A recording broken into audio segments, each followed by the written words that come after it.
Imagine starting over at the age of 60. Now serving 208 as counter number 5. Rebuilding your entire life from scratch after spending 30 years in prison for a crime you didn't commit. Have you ever had a license before? Yeah, but it's been so long. That's what it's like to be Philip Bivins right now. Just 7 months ago, he was exonerated after serving 3 decades in prison. The day I was convicted of rape and murder, it all was a shock because I'm thinking that something like that never could happen. All right, Mr. Bivins, you ready to drive? The last car I drove before I got locked up was a 61 Chevy.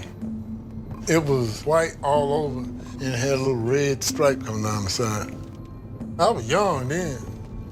It had the windows down and Jimi Hendrix playing. You know, felt like I feel now, you know, free. Philip is just one of over 2,000 exonerees in America. We all want to believe that for the worst crimes, we've locked up the right people. But that isn't always the case. Some studies estimate there are 20,000 more innocent men and women still in prison, waiting for someone to believe them. Tonight, we're going to look at wrongful conviction. I didn't kill Troy Wicker, and everybody knows it. How it happens, how it's uncovered, and the lives and families it destroys. Everything they said was a lie. Everybody committed perjury. You know I didn't kill my wife. When justice goes wrong, can it ever be put right? Can the wrongfully convicted ever really live free? America, it can be inspiring and beautiful. It can also be dark and ugly. It's so many things, but it's ours. It's our America.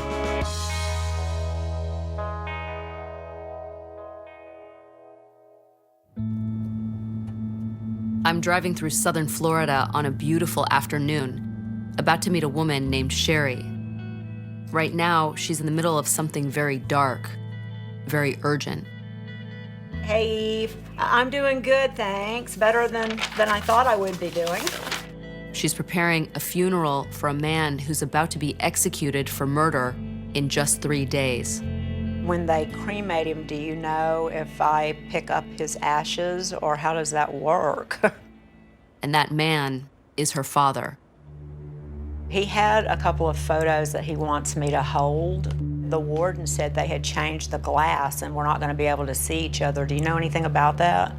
How are you preparing for the fact that your father could be executed on Thursday? It's like going to a battle. Only multiply that like 100 times.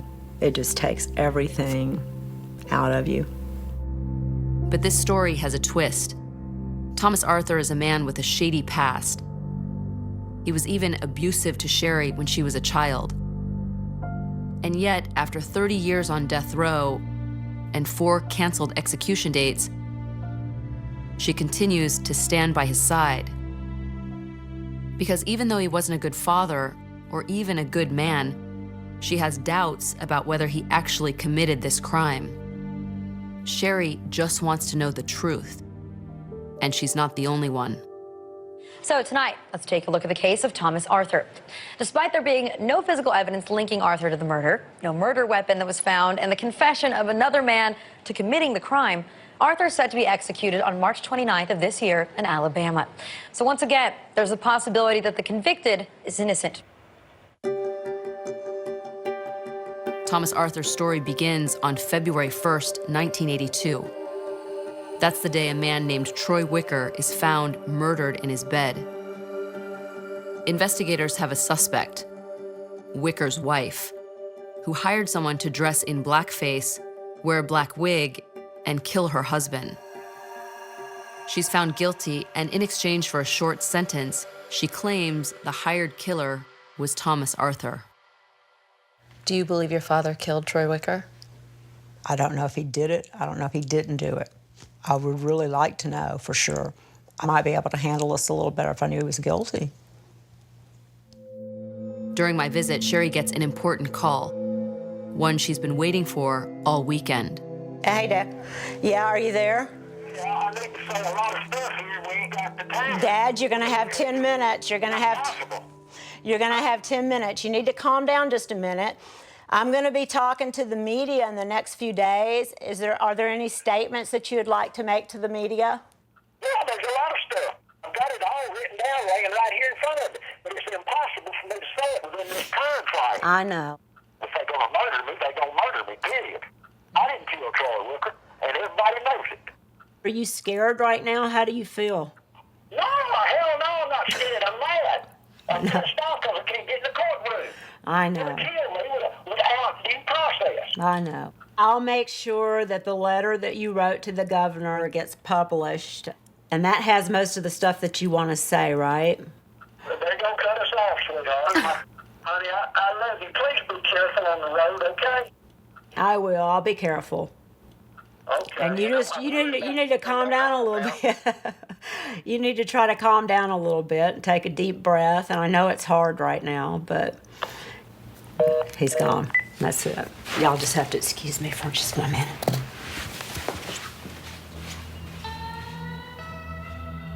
After 30 years of trials and appeals, Sherry is the only one to take her father's calls.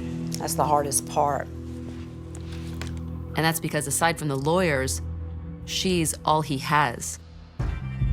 He was a pretty violent individual, very loud, very mean, very angry, drank a lot, alcoholic.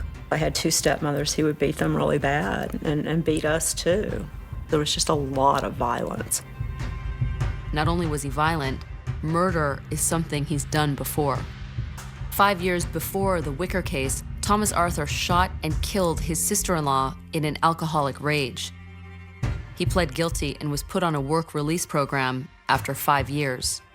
When he was accused and convicted of killing Troy Wicker, he got the ultimate penalty, a death sentence. But since then, Arthur has maintained he's innocent of this crime. He even appeared on an episode of Geraldo in 1988 to defend himself. I did not take part in that homicide whatsoever. That was a contract killing, allegedly, was it not? That's what the prosecutor claims that it was. I have no knowledge of it. The prosecutor claims, the jury convicts. Tommy Arthur now sits waiting the death penalty. Are you, Tommy, in your opinion, a misunderstood person or a bad and evil person?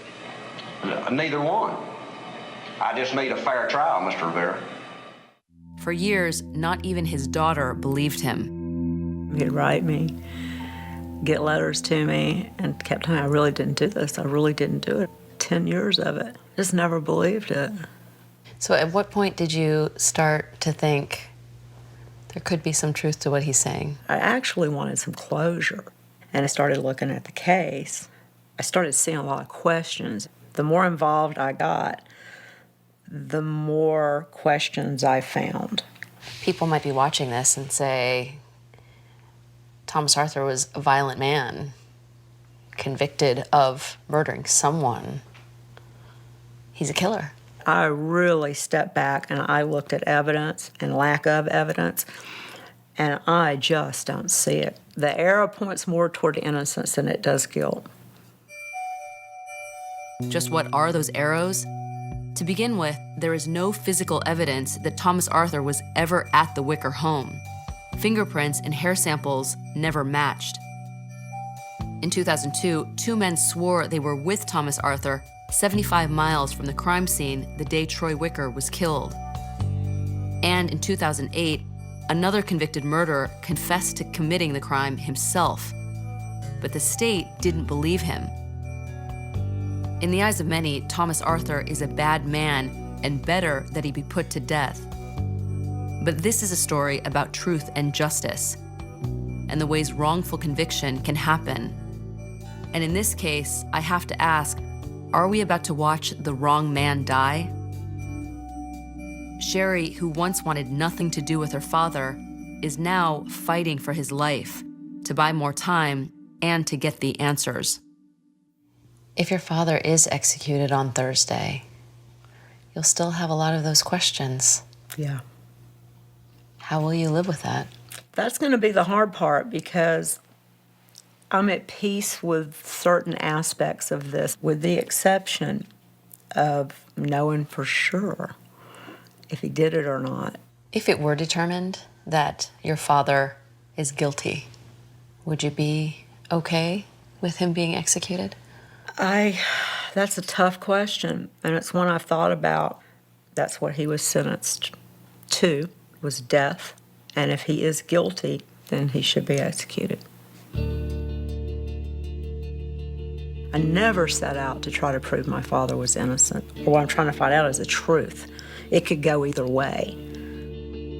What Sherry is fighting for more than anything is to test a piece of DNA evidence that many believe will reveal Thomas Arthur's innocence or guilt, that can provide some kind of answer to 30 years of doubt. And this is the problem with doubt. It's the one thing you don't want anywhere near an execution. I've just spent time with Sherry Stone, whose father, Thomas Arthur, is set to be executed in just 3 days. Many believe there's a single piece of evidence that holds the key to Arthur's innocence or guilt. I pay a visit to lawyer Mark Godsey in Cincinnati, Ohio. He testified on this evidence 4 years ago before Arthur's last execution date. What evidence currently exists in Thomas Arthur's case? The most crucial piece of evidence right now for DNA testing is the wig that was worn by the perpetrator. The state is saying that we took the wig, we tested it in our own state lab, and we could not find any DNA there. But the type of technology they use isn't the most sensitive. It's very possible that if you send that same wig to the private commercial lab, subject it to mini STR testing, they'll come back with a profile and they'll be able to tell who wore the wig. Godsey's argument is that by using the latest technology, we could have some physical proof on whether Arthur wore the wig. The trouble is, it's only available in private labs, and the state won't hand the evidence over. Why wouldn't the state of Alabama want mini SDR testing to be conducted? They're so convinced that this person's guilty that they just see it as another delay, another waste of time. Now, it may very well be true that Arthur's guilty. I mean, we don't know. I think a reasonable person would say, let's make absolute 100,000% sure. And here, there's one avenue that hasn't been exhausted. Arthur's lawyers, who've been working pro bono on his case, have offered to pay for the testing themselves. A mere $700 fee compared to the millions Alabama has already spent on the case. But the state still won't budge. With time running out, Sherry is preparing once more for what feels inevitable. How do you even pack for this kind of thing? You never know what to pack. So this is the outfit you've worn to watch your father die 3 times already? Yeah, I bought it for this occasion specifically. I don't really know what people wear to things like that. There's not a whole lot of research on how to prepare to watch your father get killed. It's not much about that. Is there anything your father has requested? He wants me to hold a photo of us when we were children. These are the ones he wants to see? Yes, as they execute him. And when you were this age, he wasn't exactly nice to you. He was pretty violent from my very first memories. But what does it mean to you that he wants to see these? It's hard because I think at one time he was probably a good dad. I would like to think that one time he was probably a really good dad when he was like this.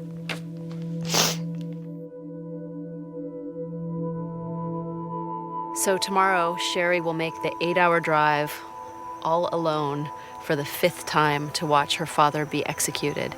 He's a man who abused her as a child, a man who was convicted of a prior murder, but a man who may be innocent of the crime for which he is being executed. And like every other time, Sherry will be there. If Thomas Arthur were to be found innocent, he'd join the ranks of nearly 150 people who've walked away from death row after being exonerated of their crime.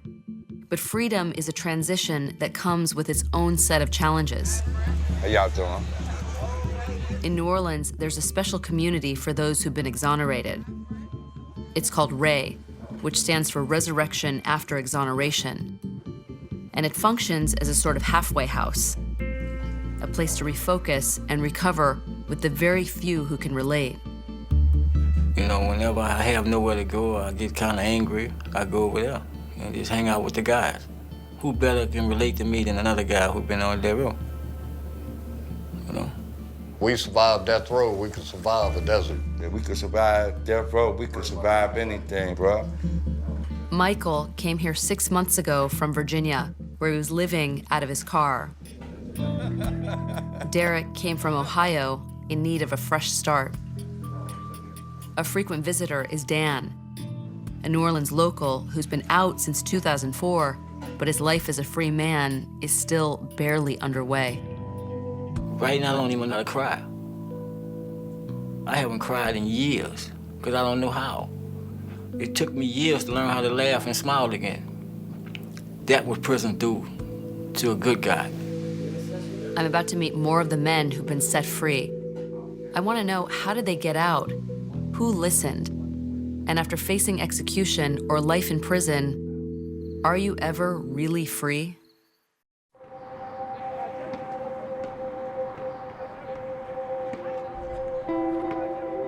I'm at the Ray House in New Orleans, where I'm meeting a very unique community of the wrongfully convicted. All of these men were once called a murderer or a rapist. Half of them came from death row. Their get-togethers are frequent, but tonight they're here to mourn one of their own. Yeah, I wish he could have been here. Just last week, a fellow exoneree, a man affectionately called Taco, died of a heart attack at the age of 40. He'd served over 10 years in prison for a murder he didn't commit and had been home for only 2. So we just got here regularly to try to honor Taco, to really try to think about life and what we should be doing now with our life. It's clear that the stress of prison life takes a toll, but life on the outside is hard too. Most exonerees come from poor backgrounds and have few resources when they get out. But there's one man here who stands out to me. I wasn't really a close friend at Taco, but we certainly knew each other. We used to walk the yard and discuss our cases, and to see him die at such an early age, it's shocking. Doug DeLosa has what many of these men did not: a college degree and an upper middle class background. But none of this prevented him from going to prison for 14 years for a crime he didn't commit. 26 years ago, Doug was a well-paid human resources specialist for an oil company with a picture-perfect family life to go along. Dressing up for Halloween, pictures of us, our pet parrot, the dogs. There was nothing special about us. We were just a typical American family living the American dream. But this was all before a brutal and senseless crime turned that dream into a nightmare. What we had was just taken from us. They took a part of my soul when they killed my wife. In 1986, Doug's son awoke to find his mother, Glinda, murdered in bed and his father bound with ropes downstairs. Doug told the police 2 intruders invaded their home, hogtied him, then strangled his wife. But over the course of the investigation, prosecutors honed in on another suspect, Doug himself. He had been out of work for nearly a year, and Glinda's $250,000 life insurance policy gave investigators a motive. Do you think the fact that you were unemployed at the time factored into the investigation at all? There are a lot of things that happen in your life that if someone wants to twist and manipulate the truth, they can try to use it against you. Prosecution claimed they could not find a single piece of evidence to prove Doug's story about the intruders. And in the newspapers, investigators described him as too cool, not mournful enough for his loss. How the hell do you know what it was like for me? You've never had your family taken away from you. Your wife's never been brutally murdered. Doug was convicted and sentenced to life at Angola prison, one of Louisiana's toughest. And for his children, Dennis and Denise, with one parent murdered and the other in prison, what was once a happy childhood changed overnight. You have felt from the beginning that your dad was not guilty of killing your mom. Yes. And what could you do about it? There wasn't much we could do. We were, little kids. We went and visited our dad and we wrote him letters. Doug also knew he was innocent. And as it turned out, the proof was in his record the whole time. While filing for appeals, Doug discovered a supplemental police report in his case file. It highlighted, of all things, forensic evidence of intruders in the home, fingerprints, hairs on the murder weapon, and a report that an eyewitness, a taxi driver, had seen two men coming from Doug's house the night of the murder. All this, evidence that could have set him free, was intentionally kept out of his trial. How can they do that? They do it because they can. Because there is no one who's going to hold them accountable for committing perjury. Everyone wants convictions, and sometimes lawyers go too far to get them. This kind of behavior is called prosecutorial misconduct, and while it may be rare, it does happen. It took years, but eventually Doug got a judge to review his case. 14 years after his arrest, he was a free man once again. What has life been like for you since you got out of prison? It's been a never-ending battle to reach normalcy in my life. Why is that? Because no one will hire me, because I can't account for 14 years of my life. If it wasn't for my daughter, I'd probably be homeless, living in my car or under a bridge somewhere. Today, Doug lives with his daughter Denise and her 5-year-old son. Without a job, Doug earns his keep doing errands around the house. She's a single mom, and since I'm not really in a position to help her so much financially, I'm trying to be a handyman around the house, building the patio for her. Hopefully, many years from now when I'm gone, she'll be able to look around and say, wow, my dad did that. Doug is also the family cook and designated babysitter for his grandson. But becoming a dad again has its challenges. It isn't easy, all of a sudden, being a father after you've been separated for 14 years. It's very awkward at first. You just don't know how to act. What's up, daughter? You want to come see your surprise? I ran out of stones. I need about 50 more stones. And it's got a dip right there that I need to raise up. He kind of feels like he's a friend. I don't know what a dad is. I don't know what it's like to have a dad. I like it. Thank you, Father. People want to know, oh, what's your dad do? And I don't really want to tell them. So I just tell them he's retired or he's disabled. I think it's hard for people to imagine how in one day your life could change so much. I always say, a lot of people remember their childhood. I don't remember that much of my childhood. I remember certain points. I remember the police showing up with my dad. I remember going to my uncle's house at night and sleeping on a sleeping bag on the floor. But those are my childhood memories. Are you angry that the state did this to your family? Yes and no. I don't know why. I don't know why they did it. But how can you do that? How can you, they hid evidence from him. How can you accidentally do that? What do you want them to know about what they did to your family? That they ruined lives. If I had a mom and dad, where would I be right now? Where would I be? Would I be, have a better job or a better life? Would I, have a big Christmas where all kinds of family. Maybe I had more brothers and sisters. I would have given a lot to be able to have, both my parents back, obviously, but one of them would have been nice. Meanwhile, Thomas Arthur has 34 hours to live before his scheduled execution in Atmore, Alabama. For his daughter Sherry, the unthinkable has become a familiar routine. This is Sherry Stone. I have a visit scheduled with my father this morning, Thomas Arthur, who's on death row. After her father's 4 previous execution dates, Sherry has become a creature of habit. Okay, I'm good from 8:30 to 4:15. I can wear what I have on, and I can take money so we can get stuff from the vending machines. She always stays at the same hotel, eats at the same restaurants, and makes the same 2-mile drive to Holman Prison.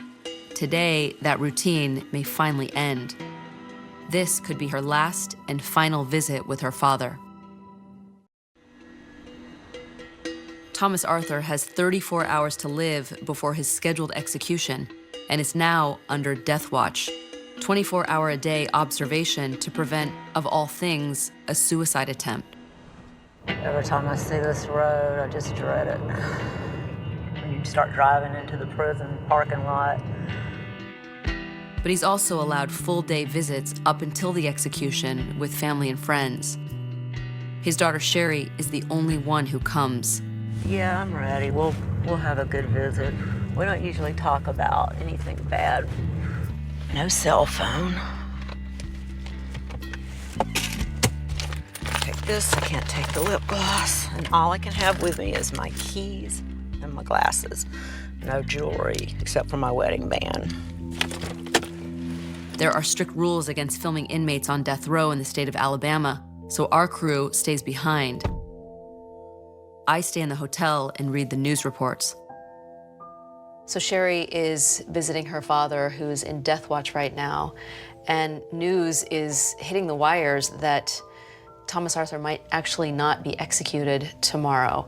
But the reason isn't because of issues pertaining to DNA, it's because the drug that's supposed to render the inmate unconscious before lethal drugs are administered is being questioned. It's really surreal to be sitting in this motel room waiting to see what happens, and the clock is ticking. That afternoon, Sherry returns a few hours early. Her father's execution may once again be postponed.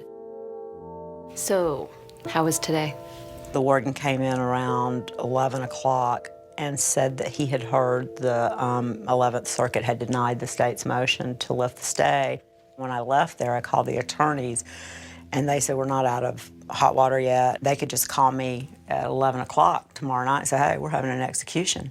That's very possible, and it could happen. Aren't you exhausted? This is your 5th time. Then I look at, yeah. It's 16 hours back and forth.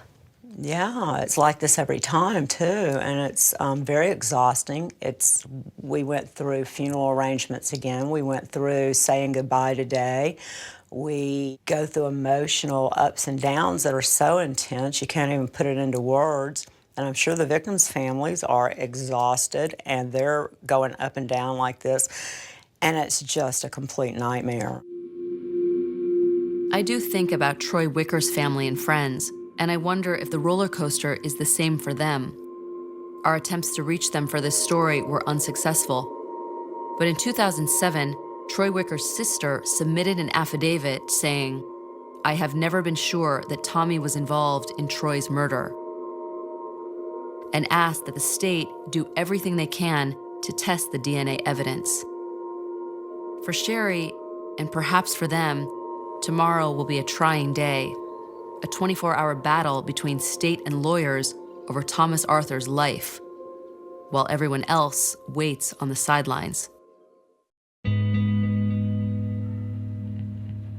I've been meeting men all over New Orleans who've been wrongfully convicted, hearing their stories of freedom after spending years behind bars. But there are some men who wait decades, even lifetimes, for technology to catch up and for someone to listen. For Philip Bivins, it took 30 years for DNA to exonerate him for a rape and murder he didn't commit. Now, just 7 months after being released, he's only begun his journey back to society.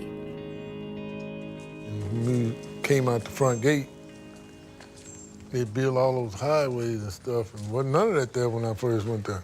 I said, man, this world's done changed so much. I really didn't know what to expect. Over the last few months, he's been starting over step by step. You were 30 years old when you were convicted. What was your life like at the time? I was enjoying life. You know, I figured that I'd get married and, have kids. Were you scared to go out after spending 30 years in prison? What were you scared of? They might do it again. They did it then. I had that constant fear because it just seemed like I'm walking down the street, I might look like the person that they're looking for. The fear of being wrongfully accused twice. It's not something many of us can relate to, but none of us are Philip Bivins. His nightmare began in 1978.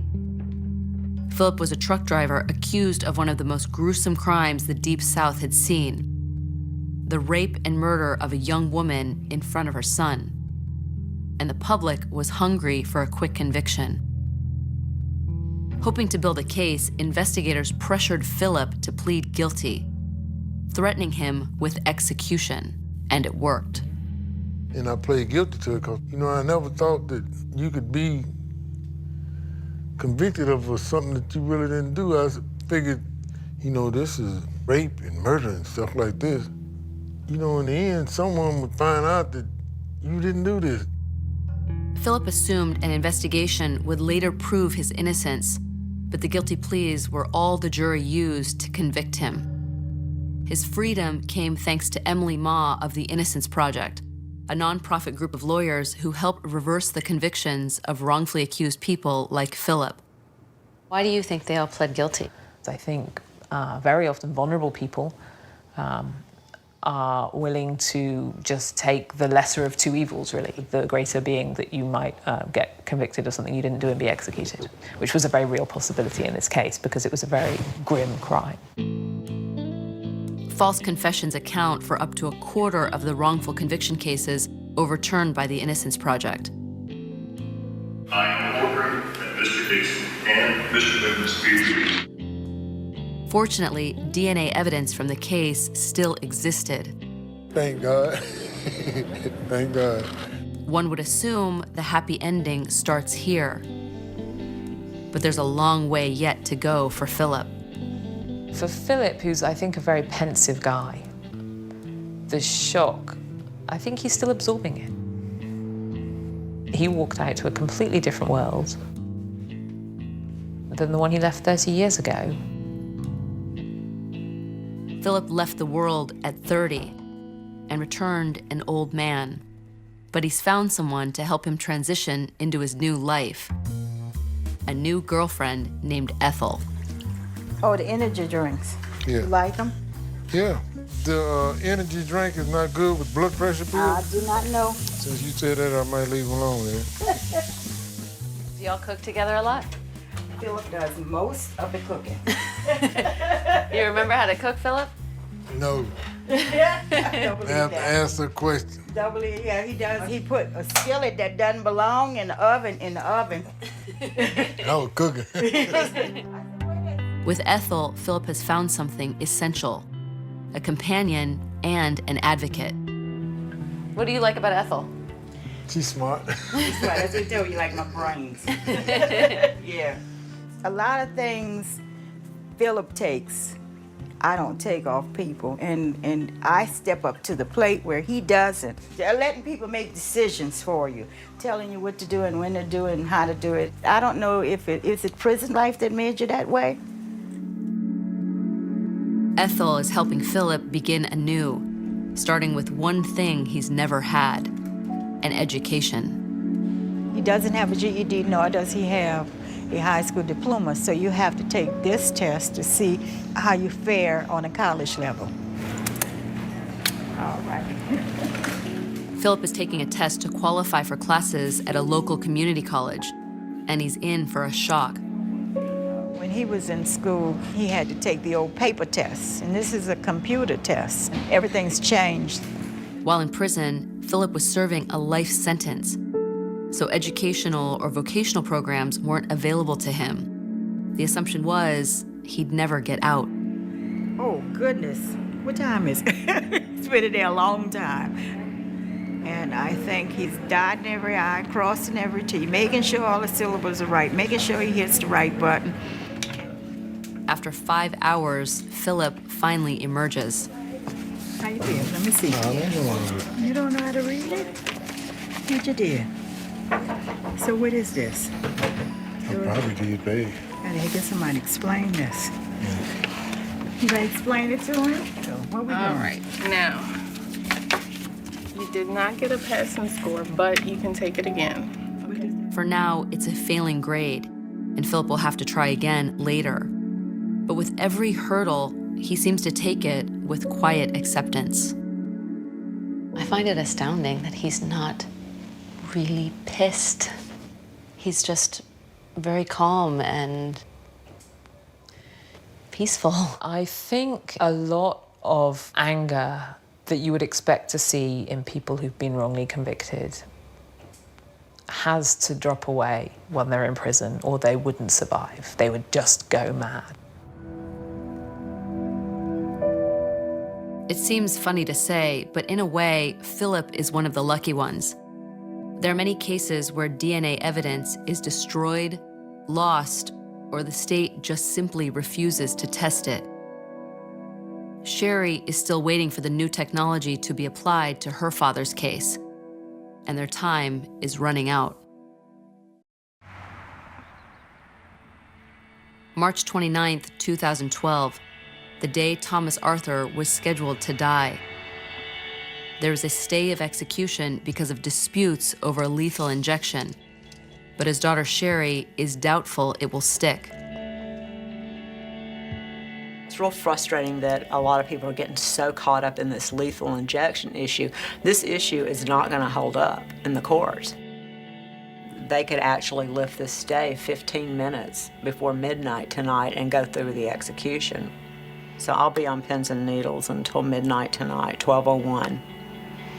After midnight, the prison has to give Arthur at least 30 days' notice of a 6th execution date. And until then, Sherry's not leaving. This is probably the most draining day I've had yet out of all 5 scheduled executions. It's just really frustrating. You know, if they're really that convinced, like they say they are, let us test the evidence. It'll just back it up. Everybody will be happy, including me. I'll be happy with that. As the hours pass and night falls, there's no further word. It appears Thomas Arthur has at least 1 more month to live.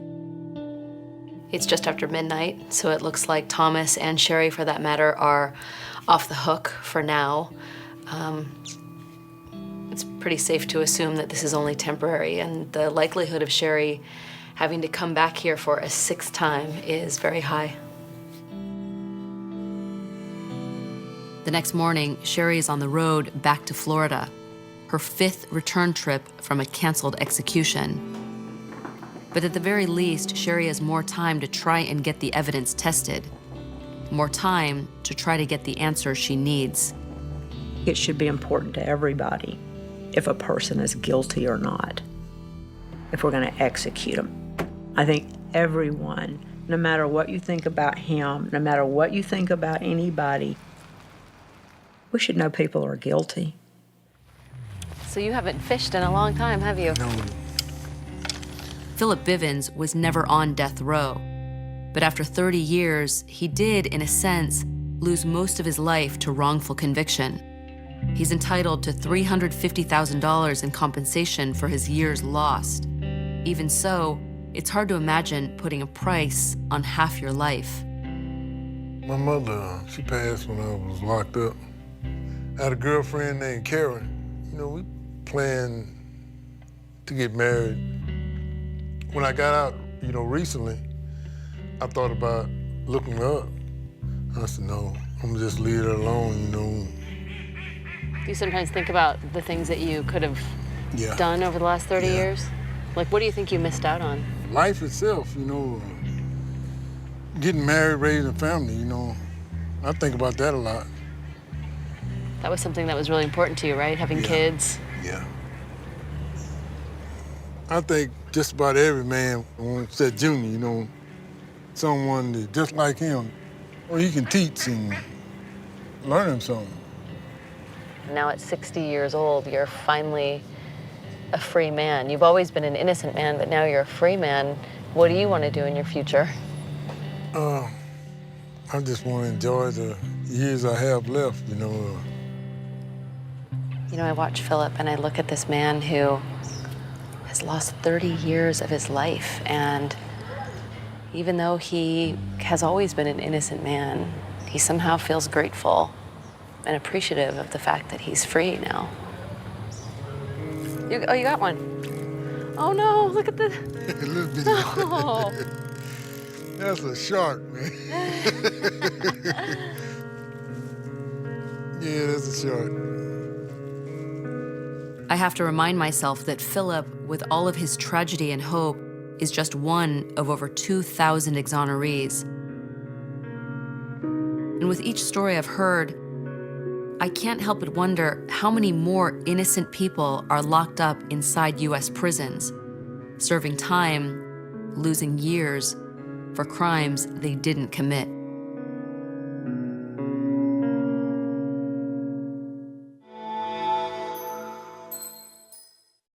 I'm excited to give you an update about our own YouTube channel. Now you can find new videos every day. They're the kind of videos that will make you look at life differently. They may even make you laugh a little bit. Subscribe to the OWN channel today, and we'll see you on YouTube.